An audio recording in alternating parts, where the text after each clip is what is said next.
Hey, Lzzy, you're on with Sean Patrick to promote your August 3rd Atlantic City Carnival of Madness show. Sweet. Awesome. Hi. Hello, Lzzy. Hi, darling. How you doing? I'm fantastic. Sean Patrick here, WMGM in Atlantic City. We're getting excited for you, along with all the other bands for the Carnival of Madness. Oh, I'm so glad. I can't wait, man. And that's going to be a great. And I love that House of Blues, by the way. I love Atlantic City. Lots of good memories there. That was the first time I saw you guys live. You opened up for Heaven and Hell. Oh, that's so cool. That's so cool. It's funny. It's like that's literally like was the pinnacle of my opening band life. Was that show. So I'm so glad that you saw that one. Awesome. Well, my first question for you is nothing with music. I just got to ask, where's the I in Lzzy? It's missing. It's gone away. You know, it's funny. It actually, I started spelling my name that way when I was 17. We had our first website up ever, you know, and we had like this huge message board. That's basically all it consisted of, was like dates and a message board. Remember those? People would just like, you know, get on and rat on each other. Mm-hmm. Anyway, we had this kind of super mom fan that was obsessed with Ozzy Osbourne, and she started spelling my name Lzzy, and I thought it was hilarious, you know, because she wanted, for whatever reason, she thought it was similar to Ozzy. Whatever. But either way, long story short, I started getting letters from all of these little girls that started dropping the vowels from their names. And so I'm like, oh, that's kind of cool. Maybe I should try this for a while. And it literally stuck. Like all of a sudden, you know, the press that I was getting was, you know, was because of, you know, me spelling my name differently. And it actually ended up helping because if you look me up on the internet now, I come up at, you know, instead of, you know, Lzzy Borden or Thin Lizzy and all that stuff. So, but it's kind of interesting. To me, it was endearing that it wasn't just something that I gave myself. I was actually, I kind of fell into it because of our silly fans. Nice. Now, I discovered your band. I was listening to the radio one day, and I heard I Get Off, you know, 3-4 years ago, and I instantly fell in love with the sound and your voice and love the record. When did you know that you had this amazing voice? Because I know you've been fronting bands since you were like, what, like 10, 11 years old now? Yeah. I've been in this band since I was 13 years old. And anything that came before that was just kind of pretend bands in my parents' living room. But you know, it's interesting. I started singing because I could carry a tune, but it's funny because I realized that really my brother and I are in the band, and really the reason that I'm the front person is because I could sing better than he did, you know. But I didn't really find my voice until I was 16 years old. When we got to open up for KIX, which was, you know, obviously 80 fans, but they're from the East Coast, so they kind of still gig around, and got to open up for them, and their frontman, Steve Whiteman, gave lessons, you know, so I'm like, oh, you know, do you have any time? And he's like, yeah, come down next Thursday, we'll see what you got. And so basically he showed me what I had and what I could do with it if I knew how to use it properly. And, you know, went to him every Thursday for like 2.5 years, and you know, confidence level went through the roof because all of a sudden I'm like, wow, I think I can do this, you know, and basically just been plugging away ever since. And I still do the same, you know, warm-ups and routines and stuff that he taught me. So I owe a lot to that guy. Nice. Now, the new record, The Strange Case of, which I am in love with, it's been in my my CD player since the day it came out. It only came out for about a week when Metallica was coming here for their big 2-day festival. But, I mean, the first 4 songs in that record are just killer. And what's the response been for your live shows? You've been touring on it for a couple months now. Oh, so far so good, man. I mean, it's great to be able to, you know, to see these songs and to hear people just singing them back at you.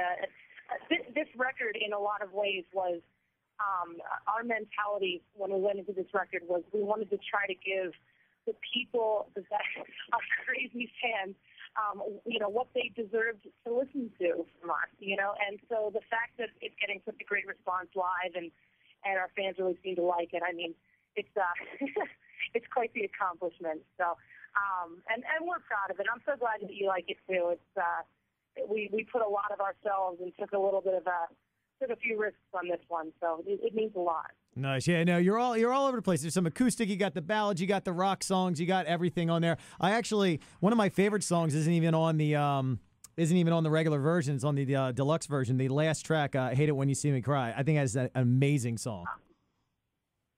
Thank you so much. You know, it's funny, that song in particular was the song that kind of opened up the floodgates for a lot of those kind of more intimate songs on the record.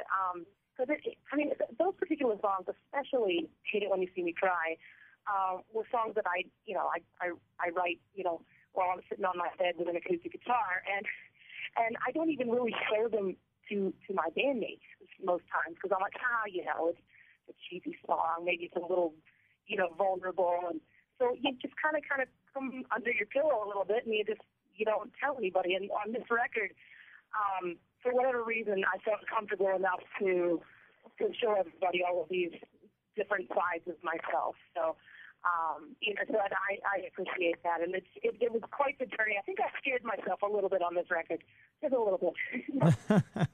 Now, of course, we got the Carnival of Madness here, the Atlantic City House of Blues, August 3rd. You're playing with Evanescence, Chevelle, Cavo, New Medicine. What's it like to play on a bill like this? And obviously, another female singer, Amy Lee. Has she been an influence on you as well? Oh, absolutely. I mean, she pretty much blew open the doors. What was it? It's got to be like 12 years ago when that record came out, and it's or at least 10.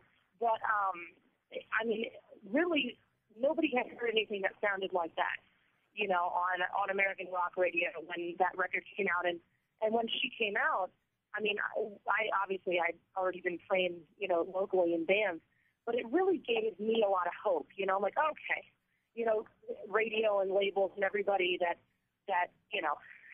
are the gatekeepers around the around this industry really connected with that. I'm like, okay, if she can do it, then darn it, so can I. And so it's going to be really cool to be able to tour with her. We've talked a couple of times. She said some really nice stuff, in the press about us, and I don't know. I think it'll be wonderful to be on another tour with another front woman. I mean, the last time that happened with me, it was 06 with Flyleaf. So, but it'll be a lot of fun. We'll probably talk about shoes and boys and all the stuff that I can't normally talk about with the likes of Disturbed or Godsmack, but it'll be a good time. It really will. Awesome. Yeah, we're looking forward to the show. Now, I got a few months ago, before the new record came out, we were still spinning songs like "It's Not You" and "I Get Off," which we still play. And we have a morning show here. Their names are JoJo and Scotty, and it became a feud because they had not so nice things to say about Halestorm. And of course, I'm being a big fan. I kept waving the flag, and I was defending your band. And they're judging the band on a base of 3 minutes of a song they hear. But here is your platform, and you can say whatever you want about them and be as mean as possible. Seriously? Oh my God. Yeah. Okay. Well, my lovely critics, how are you doing? I'm Lzzy, and I think that before you do anything that you listen to for maybe 2.5 minutes, you should come out and see a live show. So here's what I want to do. I want you guys to just pick any show you want to come to. I'll put you on the list. You can come in for free. And then after we get done kicking your asses, basically, then you can tell me whatever you want. But I guarantee you that there will be at least, I'm going to say, at least 50% of the show you're not going to be able to deny this time. So let me know, and we'll make that happen. Nice. We'll do lunch, Well, that was I appreciate that, but you can go ahead and call them assholes. That's fine. I freaking asshole. Oh man, it's interesting, man. I actually, I really like it. We've gotten a few people just, over the years that just really having it out on the stuff that we do. And I think that the biggest thing, this is something, it's stuff so cheesy, but this is something literally my mother said to me when we first started the band. She's like, you know what, nobody knows your story but you. And as long as you love what you do, and it doesn't really matter what anybody else says, but I still think it's freaking cool because, in all honesty, if they hate our guts, and by the way, thank you for waving the flag for us, but if they hate our guts, then obviously they still know who we are, and we're doing something right? No, absolutely. Listen, there's no such thing as bad press. If they're talking about you, you must be doing something right. Exactly. There you go. So, again, the show is this, it's August 3rd here at the House of Blues. Again, it's going to be amazing. Evanescence, Chevelle, Halestorm, Cabo, New Medicine. I'm looking forward to it. I saw the show back in May in Camden. I was loving it, and I'm looking forward. I know you're going to be back at the Carnival of Madness. We'll be back there with some winners, so I'm looking forward to meeting you and talking some more about Halestorm with you.